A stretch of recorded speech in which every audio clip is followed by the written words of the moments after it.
for their insightful blend of practical advice and motivational leadership, making her a sought-after mentor for those looking to enter or progress in the field of project management. Without further ado, Kimberly Gold is going to talk on moving from a managerial to a leadership role with RACI and empowerment.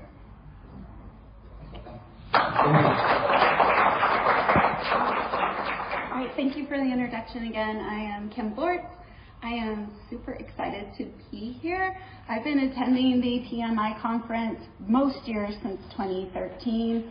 I can't tell you how much I've gotten out of these breakout sessions over the years, so it's just my absolute honor to be in front of you today and be able to do a little bit of give back.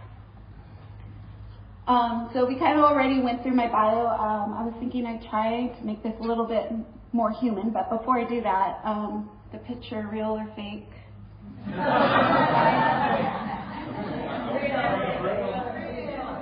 Oh my gosh, you guys flatter me. No, that picture is fake. That is a fake. I actually do have a really good headshot photographer. I just couldn't get to him in time, so AI stepped in and helped me out there.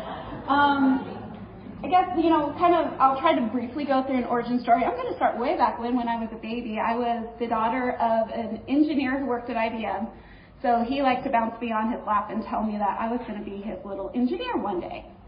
Well, as I grew up, I had different interests, maybe archaeologist, doctor, all kinds of things. When I was in high school, actually got into giving speeches. So I got into public speaking. I kind of thought, well, maybe I'll go into journalism, be a on-air type newscaster or something like that.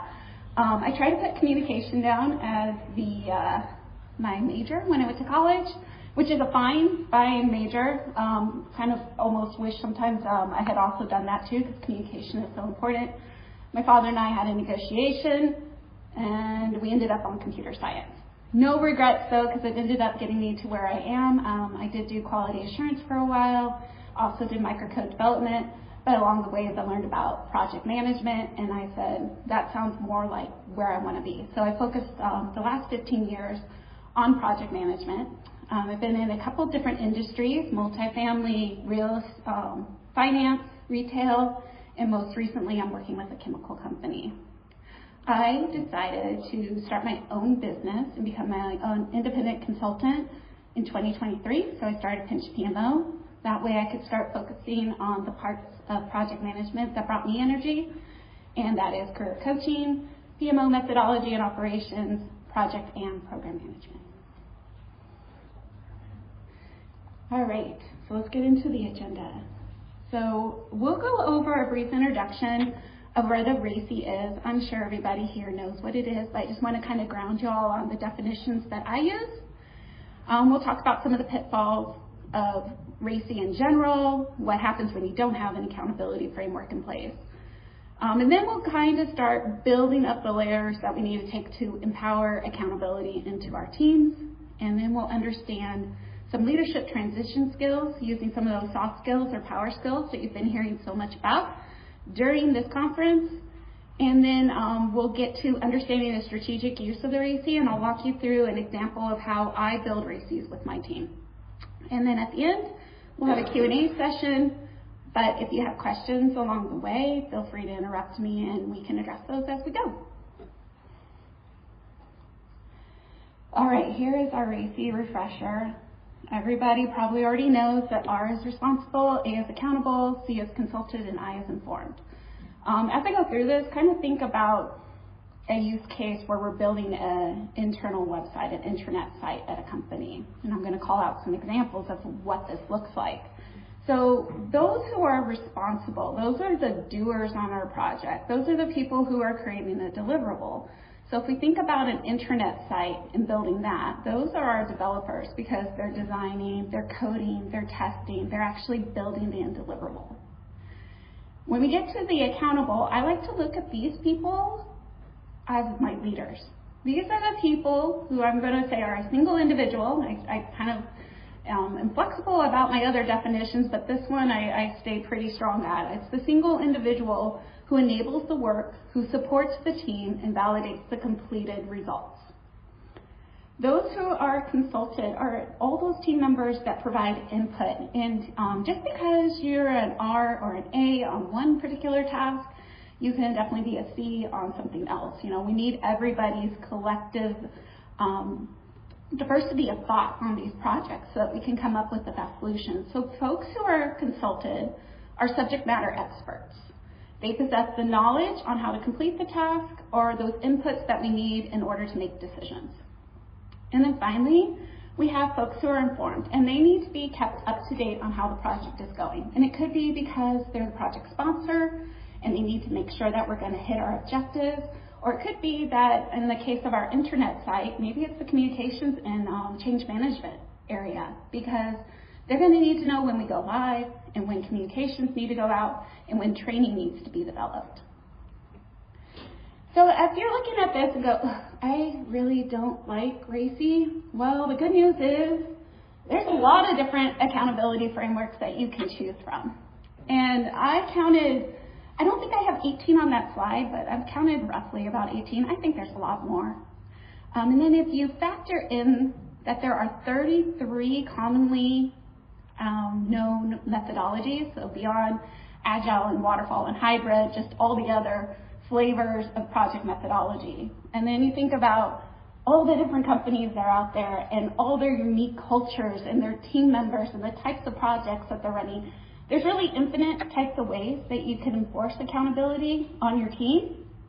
And it's not so much which framework you choose, it's how you implement it and how you make sure that everybody understands it. So there's 4 things that make an accountability framework. First, it has to be a structured method for defining roles and responsibilities. Then it needs to clearly identify who is responsible and accountable. When it's done right, it enhances transparency and it reduces confusion.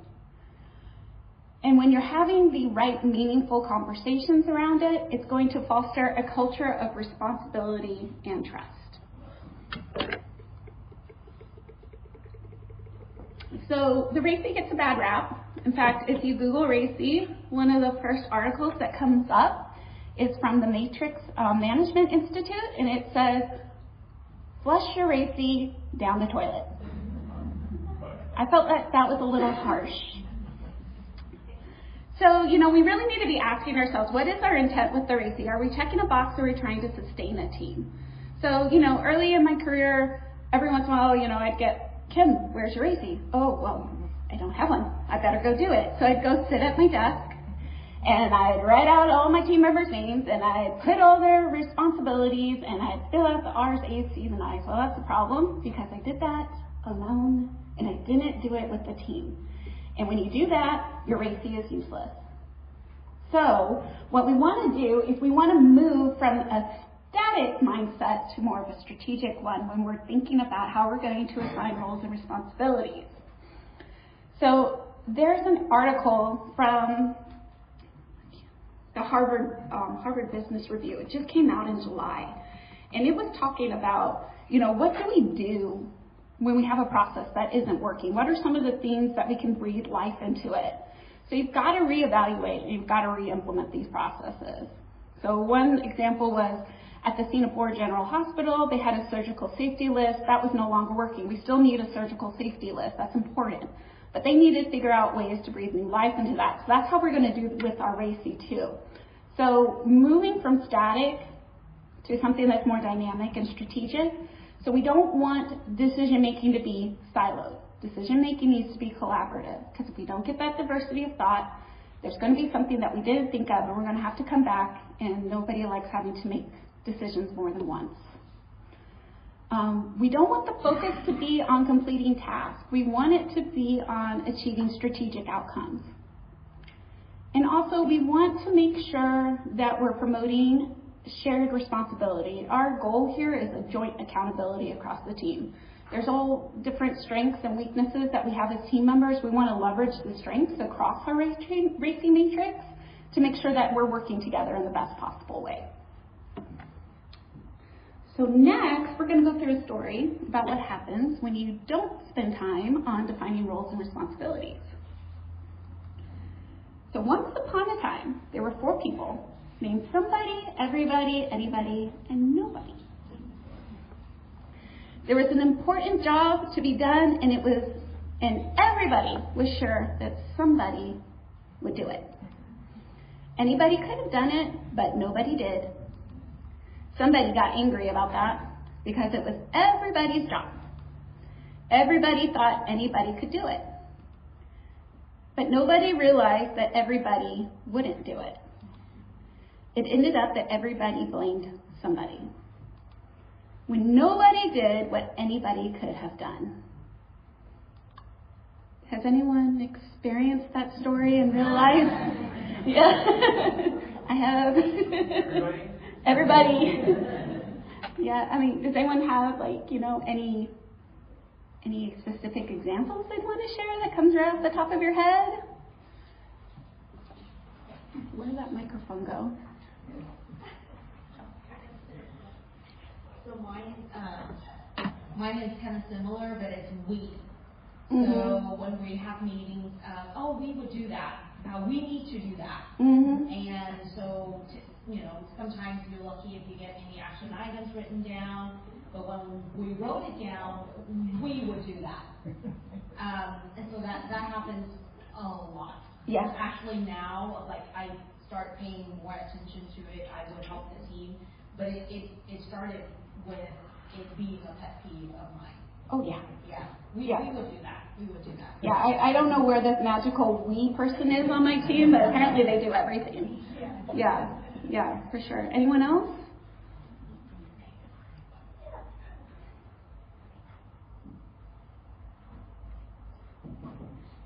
All right, well, if anyone does have a war story they want to share later on, please do so. Just for me personally, I think, one of the sessions, somebody talked about an agreeable personality type, so that would be me. I really, I like working with people who like to work with me. I like everything to be happy. I don't particularly like conflict, especially early in my career. I try to avoid it at all costs. So what happened? So I started getting onto these projects where I had a team, and I would say I was a lot younger back then too, and these people were a lot more experienced than I was. And I was like, they know what they need to do.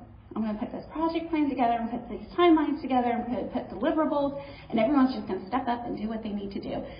And that didn't really happen. Some people did. Some people took the initiative, and they hopped on it, and I'm thankful for those people. But other people, and it's not really any fault of their own, because I didn't set clear expectations. I didn't get their commitment. They had other priorities. And I had just enough knowledge to make it work, so I would shoulder that project. I would write documentation. I would write training material. I would write test cases. I'd write pseudocode. I would do all kinds of things. You know what happened? I got tired. I got resentful. I got burnt out. And it was really preventing me from being able to roll on to other projects, because now I was the subject matter expert. And now I was supporting whatever that deliverable was in production. So that was really frustrating. So I had to take a different approach, especially as I got into program management and directing PMOs. You have to leverage your team. So, accountability sometimes isn't something that, it's an innate skill that you're born with, learning how to hold other people accountable, but it is something that you can learn over time. So that's the good news. So just kind of going through the key points in that story: unclear responsibilities, people making assumptions about who's going to do it, whether it's everybody or we or whoever, they, and blame, right? We want to avoid blame. Blame doesn't make us feel good. Okay, so now we're going to kind of get into the different strategies that we can use to start feeling more comfortable with setting accountability in our team. So let's start with the definition of accountability. Accountability means accepting responsibility for the outcomes expected of you, both good and bad. It involves taking psychological ownership and fully committing to your responsibilities, understanding that your actions impact the team's success. So there is a self-awareness, and then there's also an awareness of the team and how that affects the outcome. Accountability and empowerment go hand in hand. When individuals are accountable, they are more likely to take initiative and make decisions, leading to a more proactive and engaged team. Empowered teams exhibit more accountability. So we want empowered teams. How do we get there? First step is, let me start with this quote up here. I love this quote. Accountability breeds responsibility. When you have empowered, accountable teams, you have teams that are able to respond. If they understand what their role is, what everyone else's role is, they're probably more likely to pitch in and help each other because they understand where those lines are, they understand how they interconnect, they understand how they can support. So as a leader, we choose the environment. We choose what environment we want to set for our team.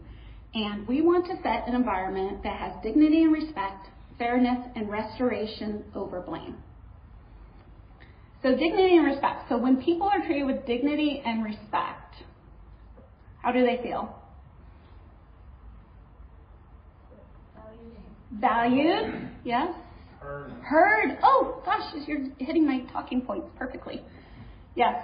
It creates a foundation of trust amongst the team. So fairness. So fairness ensures accountability is applied consistently across the team. When team members perceive the system as fair, they are more likely to commit to their responsibilities and contribute to the team's success. And then this one is so important, restoration over blame. Focusing on restoration rather than blame encourages a growth mindset. Mistakes happen. We all do the best we can do with the knowledge and abilities that we have at the time. So we want the emphasis to be on understanding the root cause. We want to learn from the experience, and then we want to breed a culture of continuous improvement. If we have those four things over there down, we create a psychologically safe environment where people feel more empowered to try things and fail because they know they're not going to have necessarily negative consequences. They know they can view this challenge as more of a growth opportunity. So once you have that, then you can start setting your empowerment expectations. So first of all, expectations. I kind of put dignity and expectations together on the same line there just because when you set clear expectations with your team, that's a way of showing dignity to that person. You're not just saying, oh, here's this project, go bring me this deliverable. My husband, he says it's like when you have a leader, it's like, go do this thing, and you don't really know what that thing is, so you go and you grab a shiny stone because you think that's really going to impress your boss.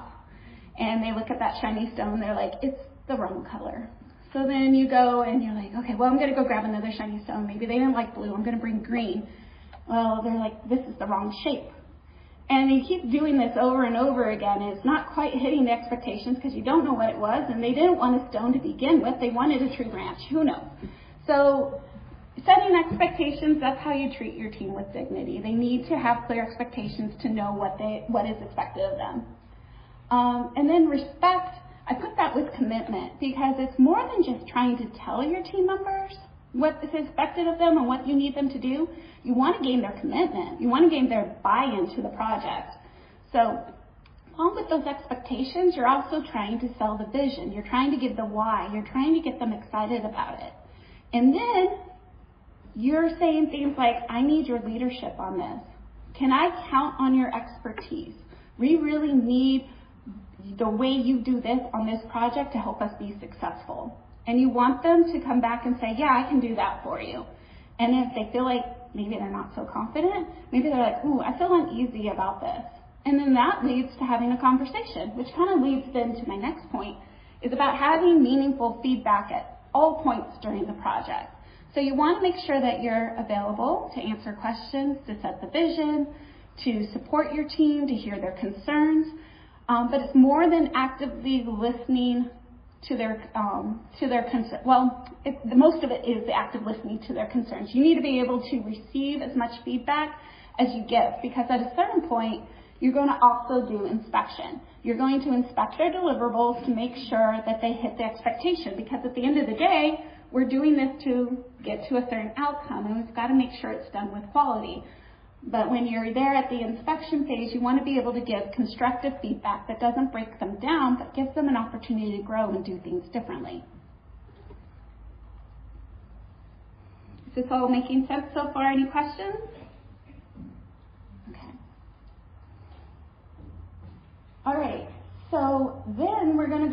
on to and layer on top of this some soft skills, or power skills, as the PMI likes to call them, about communication, problem solving, collaborative leadership, and strategic thinking. So the really interesting thing about these 4 skills is that in 2023, PMI did a pulse of the profession survey, and they had a bunch of soft skills on there, and they asked managers all over the world which ones are the most critical, which ones are the most impactful, and by and large, these 4 came out on top.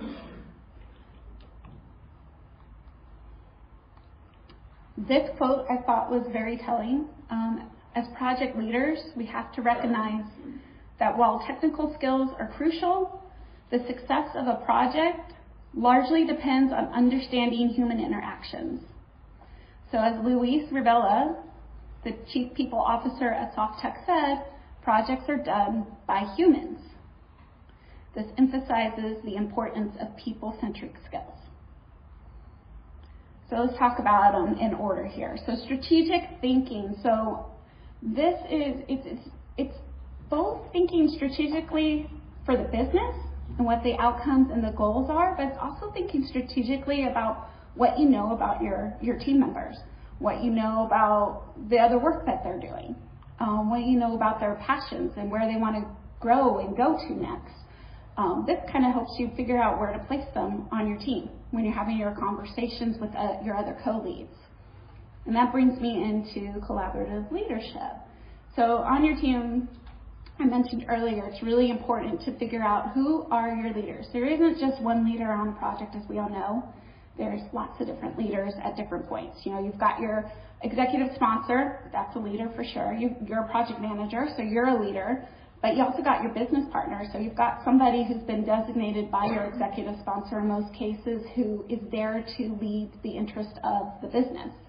And then maybe you also have somebody from your IT department, so you've got a technical lead who's there to help you coordinate with your technical resources. If you're really lucky, you've got a change manager who's working with you too. So getting those folks on board with you, making sure that you're working with them early on, making sure that you're all working from the source of the same vision and the same scope and the same outcomes, and then working together to figure out how your team will work together, that's going to be critical. Communication, this goes back and links back up with feedback and fairness.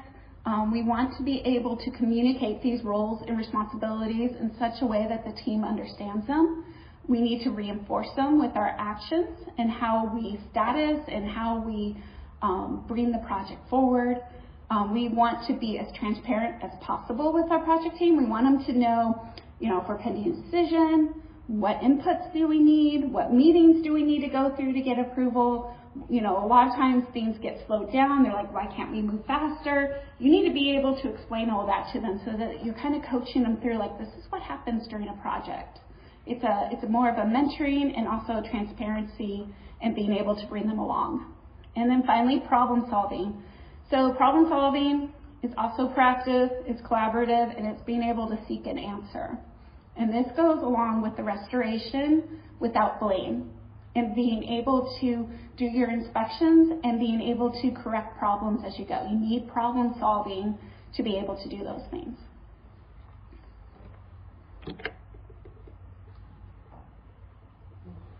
All right, we have arrived. So we've kind of gone through all the fundamentals. Now we'll talk about what it takes to build a RACI. But just because I think, you know, having a little bit of repetition helps, we'll go through it one more time. So you start off with your environment that is built on dignity, respect, fairness, and restoration, because you want something that is psychologically safe for your team members or your employees so that they can trust you and come to you with things. And then you get to empowerment. This is where you're going to start setting those expectations and gaining their commitment. This is where you're going to have two-way meaningful feedback. And this is also where you're going to make sure that what your team is producing is meeting the requirements. And then on top of that, you're going to utilize your power skills of strategic thinking, collaborative leadership, communication, and problem solving to continue to sustain this environment. And once we have all that, we're ready to make the RACI. Okay, so I break down my RACI development into 4 main steps. The first one is defining high-level roles and responsibilities. And I couple this one with charter creation. So I think we have time. I'm going to dive into an example here. This is the table of contents from the charter template that I'm currently using with my current client. It's not that much different from other charter templates that I've seen in the past. What I think is really interesting, though, is how far down on that list is roles and responsibilities. It's like an afterthought right before you go and get signatures. Like that's not where it needs to be. So when I go through a chartering exercise, hopefully I have enough information that I have at least a high-level business justification. I know what they're trying to achieve. I know roughly what the project scope is. And by working with my co-leads, we can probably flesh this out a little bit more. We're probably going to learn more as we go. We know we don't have all the answers, but we at least can start a framework and a vision and a why and a kind of a what and somewhat of a how around this project. We have enough that we can start buying in other team members. So it's at that point I jump and we look at roles and responsibilities. So when I'm looking at roles and responsibilities, at least initially, it's very high level. So sometimes I don't even have names by each one of these just yet because the project's so new. So I'll come in with the typical roles, you know, executive sponsor, your steering committee, your project manager, your business owner, your change manager, your work stream leads. I'll come in with some standard responsibility language. You'll notice here that my responsibilities are more about behaviors that I want each person to exhibit and lead by example. They're not detailed tasks for my project plan. That comes into play later. So this isn't really about the task on the project. This is more about how my project team is going to work together.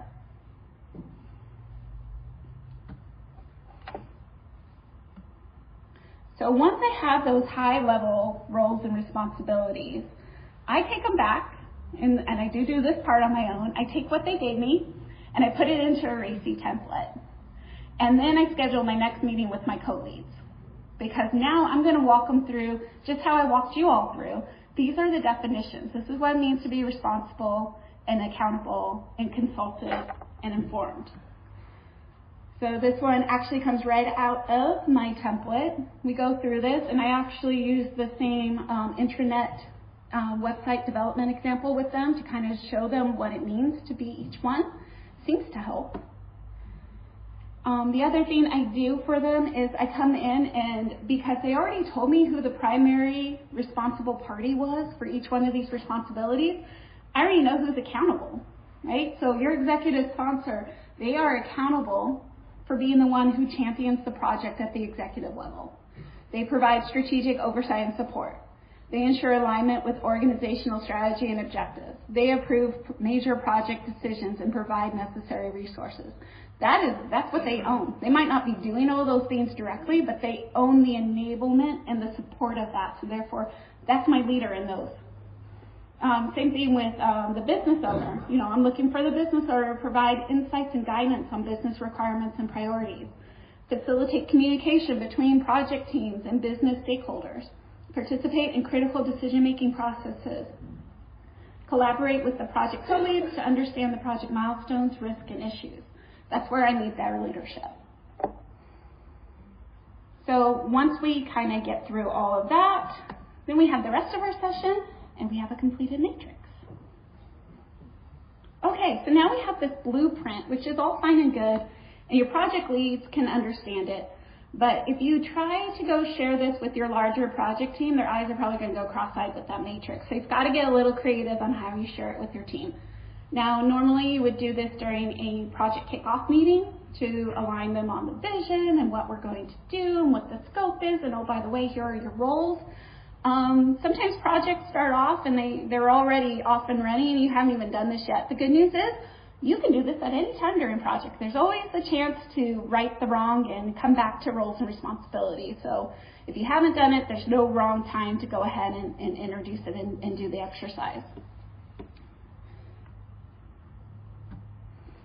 So when I get with my larger team, some of the ways that I will share the roles and responsibilities is with a project organization chart, written documentation, training and support, And then I also work with my change manager and my communication lead to make sure that we build it into our communication plan. And then I work with my steering committee and also my business owners to make sure that we've also got a stakeholder plan that follows the same guidance. So here are a few examples from a project I'm doing right now. So I'm working with an HR team, and we're doing career framework and job architecture. So up at the top, we have a steer co, and our executive sponsor is the chief HR officer, and then we've got some other executives who are on our steering committee. And then underneath that, I have my strategic partners. So I've got the business leads that they have designated to support this project, and they also have the enterprise program management office. So I have resources in there as well. And then my core team leads, I've got somebody from the business who's my career framework process owner, and I've got another person who's working on the job architecture or the foundational components of it, and I have a technical lead, an HRMS lead. And then of course me. And then down here, I've got all the other subject matter experts. Now they might have some responsibilities on the team, but they're being led by my core team leads. So these are the accountable folks. For the most part down here, these are the responsible folks who are going to be providing either inputs or deliverables. So once I have that, then I can use that to start explaining like some escalation paths about how we make decisions. And if we can't, and I mean, I love this because it's more of an agile mindset about empowering teams at the lowest level possible. I try to do that within my teams as much as the company culture allows it. On this particular project, everything has to go through the stakeholders, so maybe not so much. But we do try to empower the team, especially the core team, to make as many decisions and recommendations as possible. But here we have that, the status and escalation, those inputs go up. They go all the way up to our steer code sometimes, and then they give us decisions and guidance, and we flow that back down through the team. This kind of structure also helps me with, and you don't have to read this or understand it, I'll explain it because it's very tiny. But because I'm working with this team that has to go through multiple levels of oversight, the other thing I've been able to do with them is kind of bring that story together about if we have major decisions on this project, it's going to start with us as a core team. We're going to make recommendations. And then we're going to go to our business advisory team and get their inputs on it. And then we're going to go to our HR leadership team and make sure that they're aligned with it before we go to our steer co and get final approval. So we kind of have those roles and relationships too. We also needed, for this project in particular, because there's a lot of different components with job architecture and career framework, and there's a lot of different governing bodies that we need right now and in the future. So I'm able to show images like this. So it's not a RACI, but it is showing what people are responsible and accountable for, and I use that along with a sentence. So I'm just going to read the bottom one because there's a lot of words on this slide. But in this example, the business advisory team is responsible for expectations and behavioral competencies. The TMC, or the steer co, is accountable to review and approve the content created by the business advisory team. So sometimes putting it in that sentence to explain it to folks, it's a lot better than them just seeing R's and A's and C's and I's. All right. And then the last step on my 4-step process is more of that inspection and retrospective effort. So we want continuous inspection and problem solving. This is crucial. So we want to do regular RACI reviews. As our project evolves, people leave the project, people come on the project, we get new information, we might need to make some changes about who's doing what. So we need to dust off that RACI time to time and make sure that it's still up to date and is still serving the right purpose for our project. We also use structured retrospectives. So, retrospectives at any stage of the project is good. One of those might be something that is working well or not working with the project team. So we've got to take those inputs into consideration as well. We talked about problem solving. We talked about restoration without blame. That's where your root cause analysis comes into play. You got to get to the root cause. If you don't get to the root cause, it's a Band-Aid and it's going to come up again. So you have to do the hard work up front. And then you do the collaborative problem solving. So once you have the root cause, you bring back in again that diversity of thought, not only the people who are responsible, but also the people who are consulted, the subject matter experts that are going to be able to help you find a new way. We want to stay agile and adaptable through all this. We learn new themes. What worked 2 weeks ago may not work today, so we want to be able to incorporate those learnings in what we're doing. We want to give actionable, constructive feedback. We want to be able to direct our teams. If something's not working, if the situation isn't going well and the behavior we're observing isn't working, we need to let them know about the impact and how to improve. Documenting and communication. Document these decisions. Document these lessons learned. Put them in your RAID log if you have I recommend a RAID log. I know that's another old tool that maybe a lot of people have put by the RAID side, but making sure that these decisions are clearly articulated, that any changes to the project structure are propagated, any dependencies on any other downstream project plans or documentations, we got to make sure that's also covered. Then we need to follow up, make sure that the changes that we put in place are actually working for us. And this fosters that culture of continuous improvement that we're seeking. Okay, I went through a lot of information, and now we're getting to the point where we're closing. So we talked a lot about roles and responsibilities. We focused in on RACI. We talked about charters. Those are just a few of the tools in our toolkit. We know as a project manager, we're juggling lots of different things. But really, these two items are our foundation. They're going to dictate how we run the rest of our project. For example, especially, you take that RACI, and that's your guiding star for how am I going to assign people to the task on my project plan. When I radiate that outwards, maybe I'm using Asana or Jira or SharePoint, how am I going to communicate with those people who need to know, who needs to do the action, or who needs to provide input to action? How do I give them a way to collaborate on that in such a way that is documented and easy to share? And then when you're empowering the team with their roles and responsibilities and their expectations, and you're providing the visibility into what they need to do, hopefully you get to the part where they're building the puzzle together. They're putting all the pieces together, and you're beginning to achieve the outcomes from your project that you want. So as I wrap up here, I'll leave you with this quote. The art of communication is the language of leadership. True leaders engage in strategic thinking, solve problems collaboratively, and foster a culture of open dialogue and teamwork. So remember that true leadership is not just about managing tasks. It's about inspiring and empowering your team to take ownership and excel. Together, let's build teams that are not only accountable, but also unstoppable. So with that, I will take any questions that you have.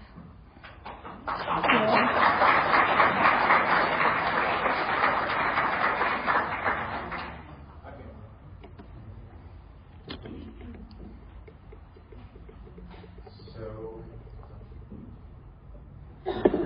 I shared my agenda for this convention with the executive of my team, and she saw RACI.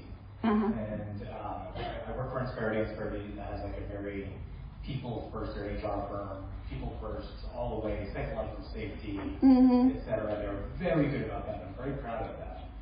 But she saw RACI and she says, just so you know, we've tried to employ RACI before, and the word accountability kind of goes against our whole vibe.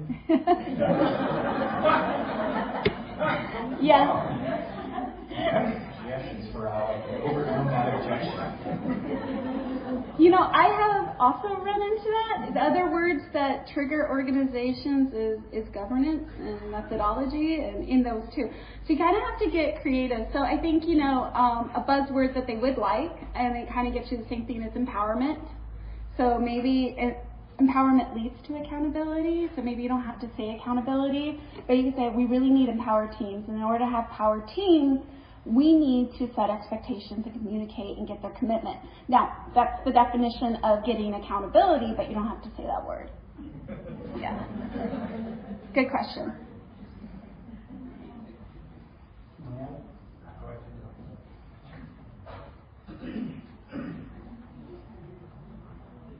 I think we have some over here.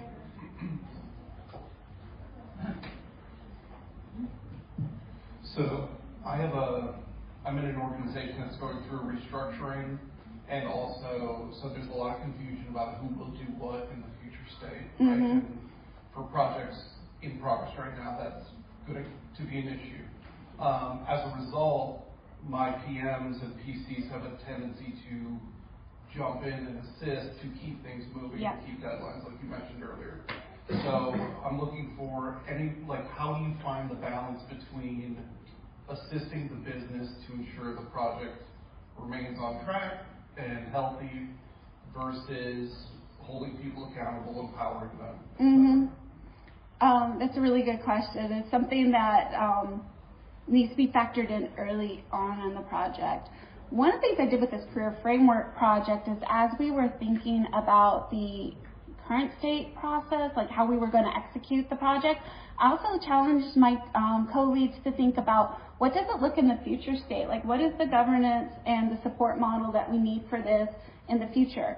The steer code is going to be gone, but this business advisory team we have, that'll still be there. Our talent management council is still going to be there. How do we leverage these other bodies and organizations to make sure that when there's going to need to be changes to job profiles, or somebody has a problem with their job title, that they're going to the right person and there's a process behind that? So my answer is, we started down that path pretty early as far as like defining, doing the process and going through and identifying the people we would need.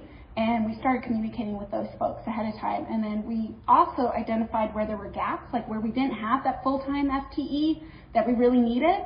And we flagged that as a risk. We flagged it early, and then we're working that, and still not resolved, but we're working that through our leadership team to try to get that head count before we go live. Thank you. Oh, and over here.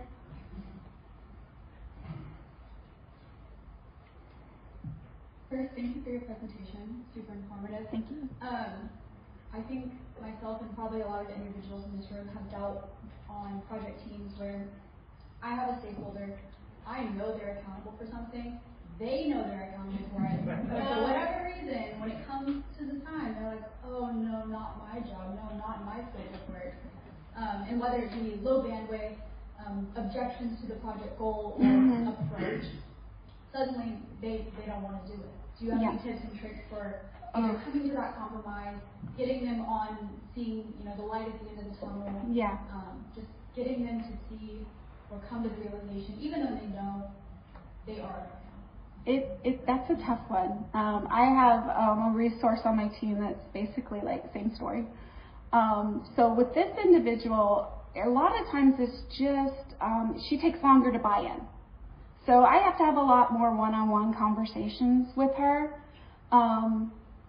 Sometimes she doesn't like hearing it from me for whatever reason, so I'll pull in other folks. Sometimes she is more receptive to a work stream lead or my business partner and my business owner in it.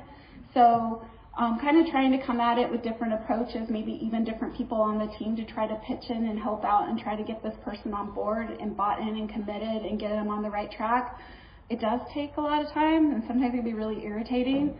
So that's one. I mean, and then as a last resort, after you've had those conversations and you've provided some feedback, like, I noticed you don't want to do this. I want to understand why you don't want to do this. We need to come to a solution. In my example, this teammate, when I do get her on board, makes phenomenal deliverables. Like, we absolutely need her.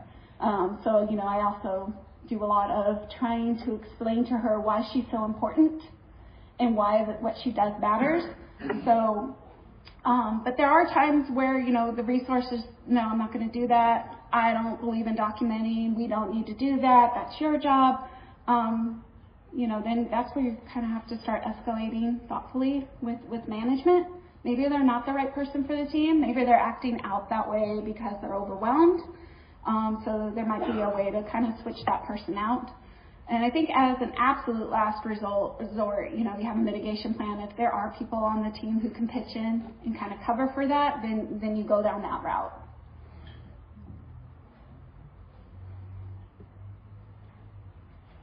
Any questions? One in the back there.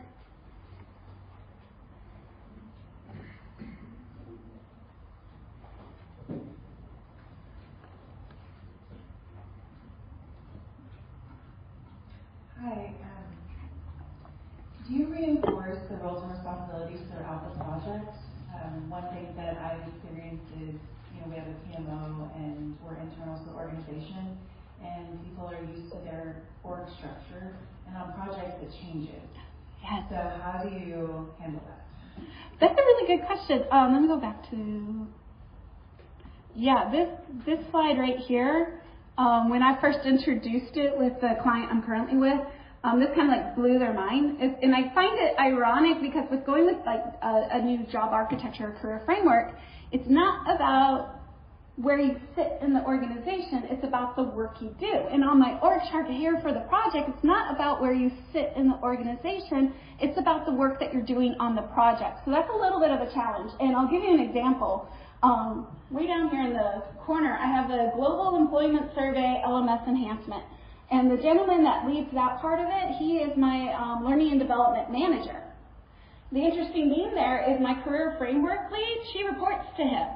So when I first started sharing that, they're like, no, Pete goes on the top. And I'm like, no, you're right. In an organization, in the structure, yes, Pete is Stephanie's manager, and I need him to play that role. I need him to support and enable her. But on the project, he's not a work stream lead. And he's also not my business lead in this particular instance. But he does have information I need on the global employment survey, and he is the lead on LMS enhancements, and those feed into my work stream. So you kind of have to do a little bit of an education, get them like used to the fact this isn't your org chart, this isn't where you sit, this isn't about your title, this is about how you contribute to the project.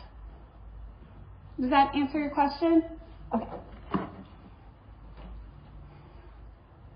Anyone else? Any comments? I think I have one at the front. Are you working on a Workday project? It's SAP. Yes. Oh boy. I wonder what reaction I would have gotten if I said Oracle.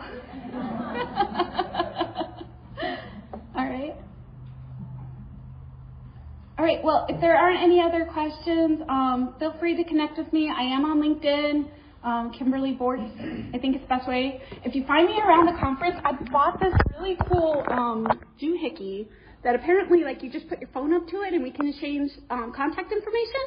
And I haven't used it yet, so come find me and we'll test it out. All right, thanks everyone, I appreciate it.